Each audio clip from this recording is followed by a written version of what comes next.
Olá, empreendedor! Olá, empreendedora! Seja muito bem-vindo, muito bem-vinda ao nosso terceiro módulo Colocando a Mão na Massa. Agora é a hora da verdade, agora é a hora de tirar a ideia do papel, caso não tenha tirado ainda, e caso você esteja empreendendo, é hora de pensar como criar coisas novas.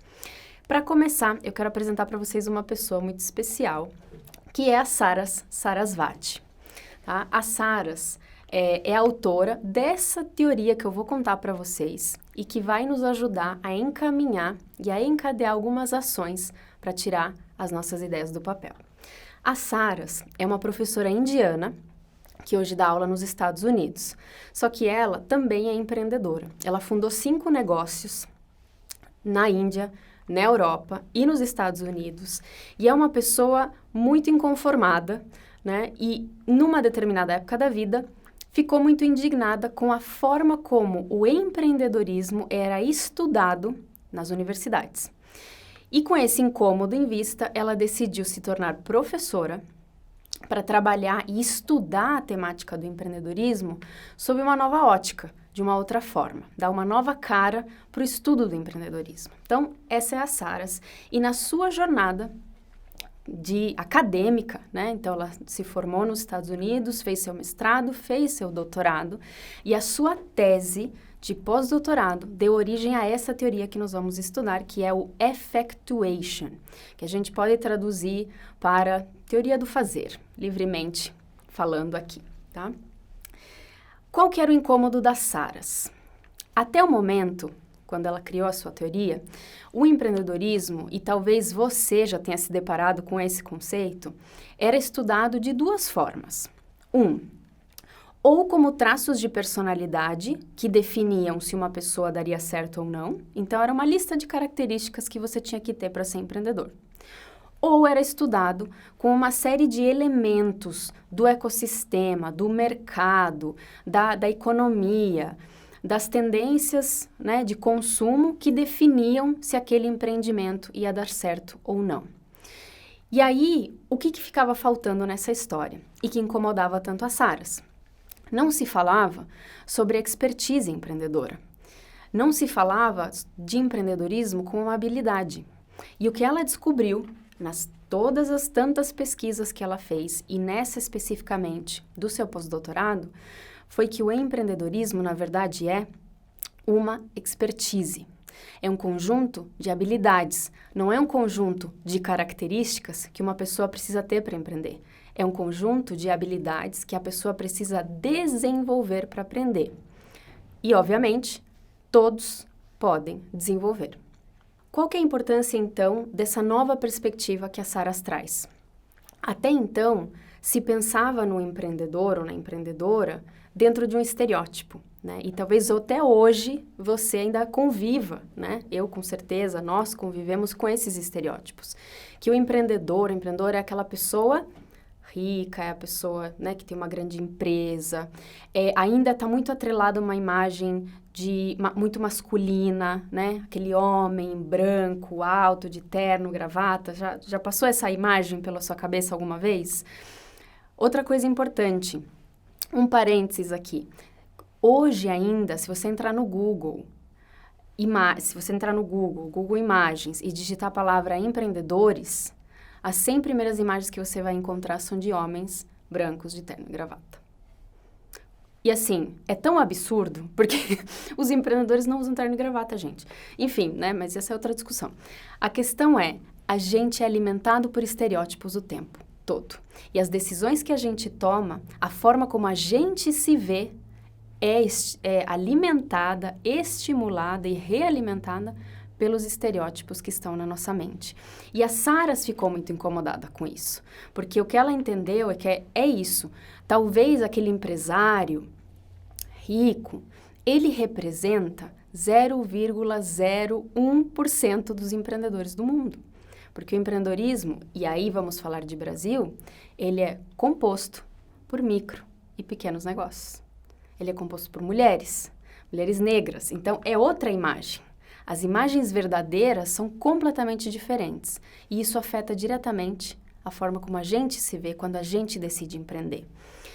E a teoria das Saras, ela ajuda muito a quebrar um pouco isso, a derrubar um pouco esses mitos, a quebrar esses estereótipos que estão na nossa mente, que muitas vezes nos impedem de avançar.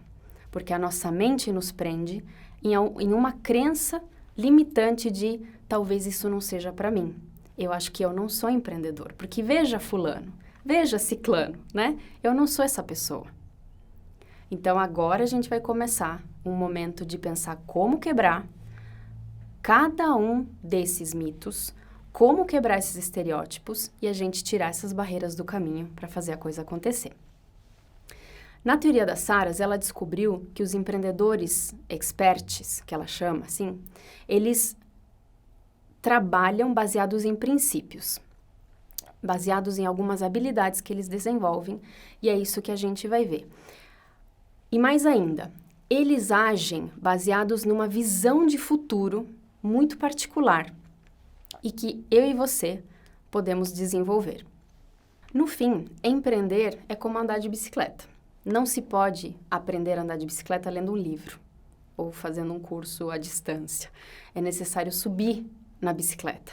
É necessário andar um pouco com ela. É necessário talvez cair, tomar uns tombos com ela para aprender a andar de bicicleta. Empreender é a mesma coisa. É uma habilidade que a gente desenvolve. Vou dar um exemplo de algo que eu escuto muito. Algumas pessoas olham para si mesmas e se comparam, né, com outros empreendedores sociais, com outras empreendedoras sociais, e dizem assim, mas veja, fulana, olha como ela fala bem, sabe? Olha como ela se relaciona bem com outras pessoas, ela tem esse talento, é um dom, eu não tenho. E o que a gente precisa entender é que, na verdade, a fulana ou o fulano que a gente às vezes admira, né, e acha que a pessoa nasceu com aquele dom, com aquele talento, na verdade o que ele tem ou o que ele teve foi a oportunidade de desenvolver essa habilidade que hoje você está vendo.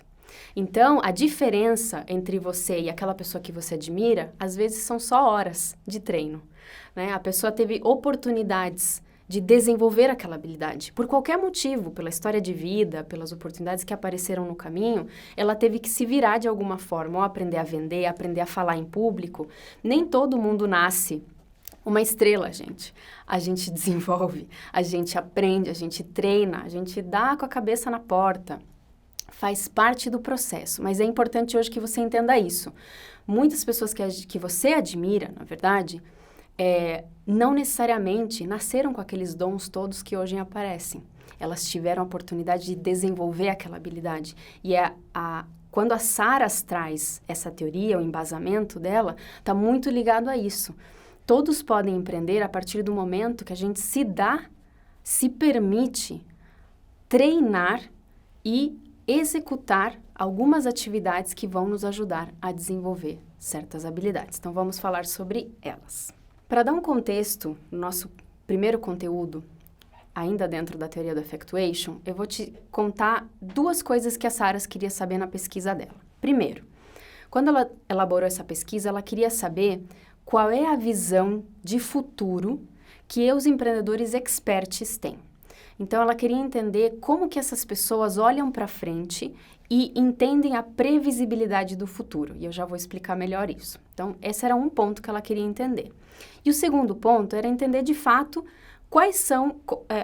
como funciona a tomada de decisão de um empreendedor expert. Por onde ele começa? Quais são os princípios e as crenças que ele utiliza na hora de colocar um negócio para rodar? E com base nessas duas perguntas, ela elaborou toda a sua pesquisa e eu vou trazer para vocês esses resultados e o que a gente pode fazer com isso. Ela separou as visões de futuro em 4 quadrantes, né, para ficar mais fácil de explicar. Então, tem aqueles empreendedores que têm uma visão de futuro num formato mais visionário, outro que é mais causal, e eu já vou explicar, o outro que é mais adaptativo e o outro que é o efectual, que é da onde nasceu a teoria dela.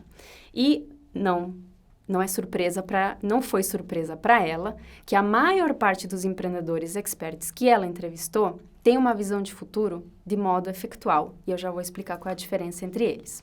Então, vamos lá. Nesses 4 quadrantes, ela identificou, então, essas 4 formas de olhar para o futuro. Vamos falar do visionário, que acho que esse é um que a gente sempre tem muito contato. Por quê? Porque ele está sempre na capa da revista, na capa do jornal, está dando entrevista, certo? Então, o empreendedor visionário é aquele que ganha a capa da revista. É o Mark Zuckerberg, é o Steve Jobs, é aquelas pessoas que você parece que é completamente inalcançável, mas eles representam 0,001% dos empreendedores do mundo, né? Mas eles ganham muito destaque por serem meio fora da curva. O que é olhar para o futuro de forma visionária? Normalmente são pessoas que projetam e têm uma ideia de como vai ser o futuro, né? O Elon Musk é outro que vive, né, fazendo projeções futurísticas. Então, é um grupo de pessoas muito pequeno que pensa, vê o mundo com outros olhos, imagina um futuro diferente no qual eles vão ter uma influência muito grande e procuram vender essa ideia. Então, eles têm uma clareza muito forte de como vai ser o futuro. E eles trabalham e empreendem seus negócios a partir dessa visão de futuro lá na frente.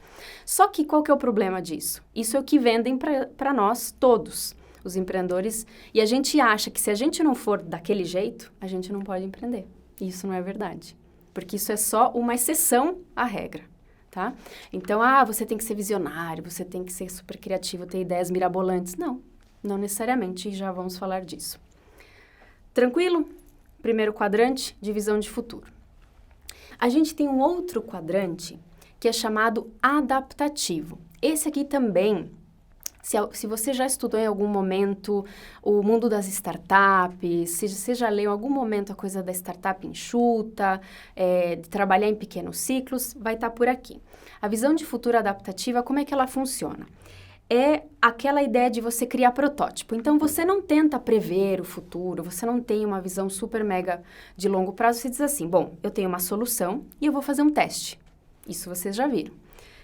Eu vou testar minha ideia, eu vou ver se ela funciona, eu vou conversar com as pessoas para elas me darem feedback, para dizerem se funcionou ou se não funcionou, eu vou adaptar, por isso que chama adaptativo, eu vou adaptando a minha ideia para encaixar melhor naquilo que o cliente está me falando, naquilo que o beneficiário está me dizendo, naquilo que o meu financiador está me trazendo de informação, meus conselheiros, enfim. E a minha solução vai sendo adaptada. Então, uma visão de futuro adaptativa. Eu mexo no aqui e no agora e faço o que eu posso fazer à medida que eu vou avançando. Beleza? Esse é um olhar de futuro que está menos preocupado com tentar prever o futuro, mas sim com fazer o que eu consigo aqui agora e vou adaptando. Qual que é a questão aqui, gente? O adaptativo, ele funciona muito bem, ele é realmente muito mais próximo da nossa realidade, eu brinco de nós réis mortais, né? Mas tem uma armadilha também, que é você ficar sempre adaptando.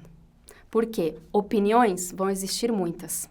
Então, por mais bem intencionados que as pessoas que vão te aconselhar sejam, se você ficar agradando a todas as opiniões que vêm, você nunca vai sair do lugar. Então, a visão adaptativa ela é importante, mas ela precisa de um novo clique, tá? Que é o efectual, e eu já vou falar dele. Só para fechar aqui, antes de ir para o efectual, a gente tem uma visão de futuro que a Saras identificou e chamou de causal. O que é a visão de futuro causal? Ela está muito ligada ao externo. Então, eu olho o futuro de acordo com o que as projeções econômicas me mostram, com que a análise de mercado que eu fiz e a pesquisa que eu fiz me mostrou. Tem uma excessiva confiança em dados, tem uma excessiva confiança em projeções, em prognósticos, né, que chamam, em estudos. Isso não é ruim, mas tem um perigo também. Quando a gente impede ou deixa de dar o próximo passo ou de empreender porque, não, o mercado não está pronto, não porque eu fiz um estudo aqui de retorno sobre investimento e ainda não está fechado, meu modelo ainda não está redondo. Já ouvi essa frase em algum lugar? Não está pronto, não está perfeito. Não, eu fiz um plano de negócios, mas ele ainda não... E aí a gente não começa, porque a gente cria uma dependência excessiva de dados que nos deem como se fosse um conforto de que tudo vai dar certo. Mas a questão é a seguinte, minha gente. Não é possível prever o futuro.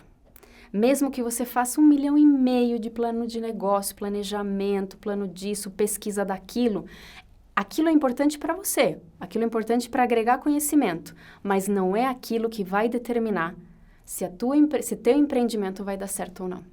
Porque a hora que você botar o bloco na rua, o mundo já mudou. As pessoas já desenvolveram outras necessidades. o teu beneficiário vai precisar de outras coisas. Então, planejar é importante, mas colocar o bloco para rodar é mais importante ainda. Por quê? De novo, não é o plano que vai garantir que tudo vai dar certo. É a tua habilidade de fazer acontecer. São coisas bem diferentes e aqui que entra a visão de futuro ao modo efectual, né? Vamos que a Saras traz esse nome. Qual que é a grande diferença? E aí, lembrando que eram 3/4 dos empreendedores entrevistados pela Saras agiam, né, trabalhavam, operavam nessa visão de futuro. O que é o efectual? É um olhar para o futuro onde eu sei que eu não posso prevê-lo, então eu tenho plena consciência de que eu não tenho como prever o futuro. Eu posso até fazer planejamento, planos, mas eu sei que o futuro é imprevisível, que eu não sei o que me aguarda amanhã. Então, o que eu faço? Eu preciso olhar para o que eu tenho. Lembram do quem sou, o que sei e quem conheço? Que vocês fizeram lá no segundo módulo? Pois é aqui que ele entra em ação. O que eu tenho hoje é o que determina o que eu vou ter amanhã. Não é a projeção econômica, se o dólar vai subir, se vai cair, se a bolsa vai subir, se vai cair, se o governo vai mudar, se as eleições, né, vão mudar a situação, o espectro político, pouco importa. Importa que os meus recursos são fortes o suficiente em termos de meus talentos, conhecimentos, habilidades, pessoas, esse é muito importante, já vamos falar dele, pessoas ao meu redor, minha rede de contatos, o meu conjunto de recursos é que determina o meu futuro, e não as projeções externas, não as pressões externas. Então, o olhar de futuro efectual é alguém que está sempre buscando o quê?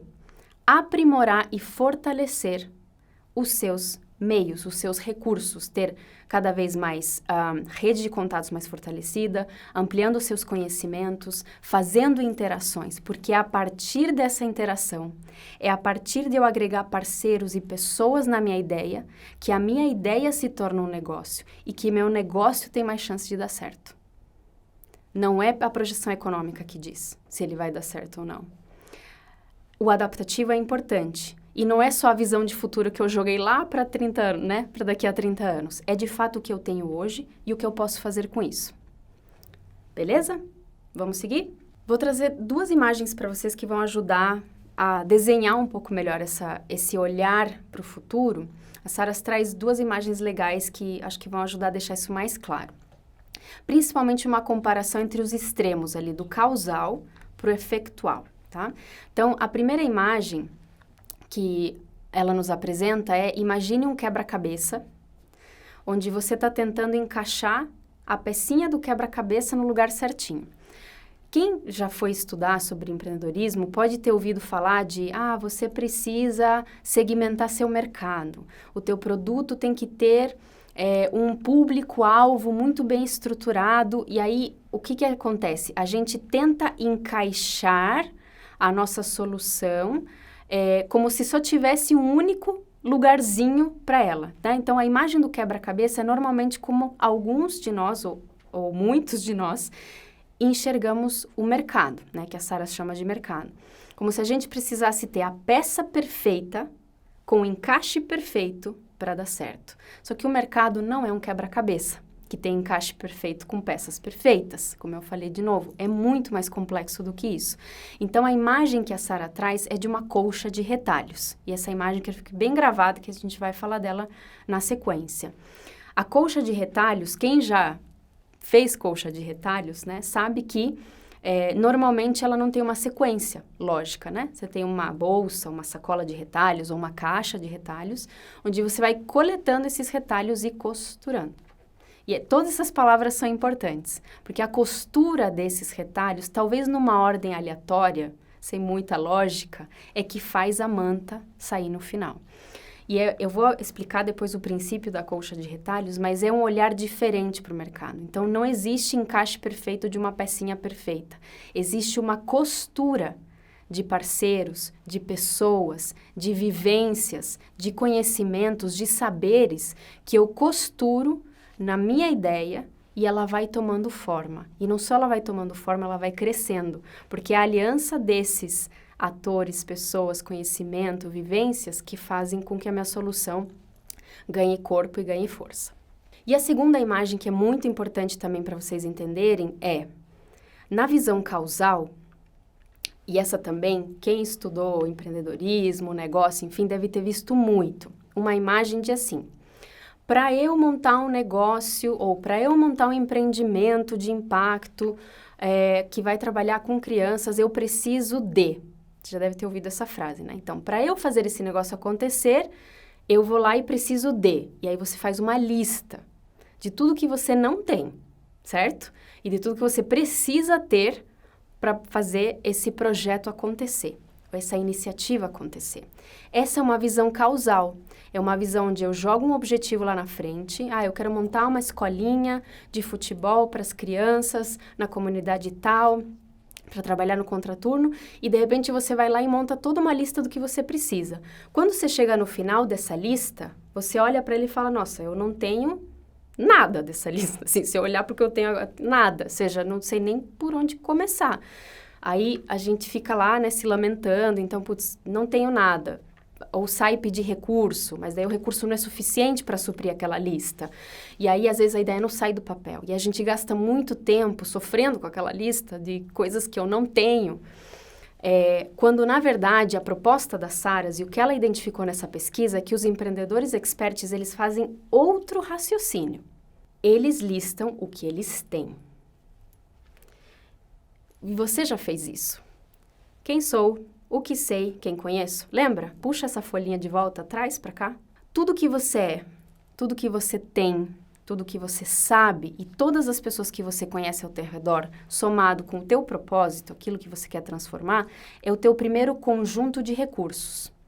A lógica é inversa. Você pega o que você tem, você olha para aquilo que você tem e pensa assim, o que eu posso fazer com isso? Com esses recursos que eu tenho à disposição, o que eu posso fazer? E às vezes a ideia da escolinha ainda está viva, da escolinha de futebol. Mas em vez de eu olhar para o que eu não tenho, eu parto do princípio de que eu já tenho muita coisa. Então eu vou buscar, eu vou acionar, eu vou ativar as pessoas, os lugares, a minha rede, o meu conhecimento e utilizar para chegar naquele meu propósito também. Já vamos falar mais disso. Mas essas eram as duas imagens que era importante colocar muito forte na mente de cada um. Até aqui, então, a gente viu quais são essas 4 formas de olhar para o futuro que a Saras identificou para responder a sua primeira pergunta. Mas lembra que ela tinha uma segunda pergunta que ela queria responder com a sua pesquisa, que era: quais são os princípios, quais são as crenças que esses empreendedores experts utilizam na hora de entrar em ação?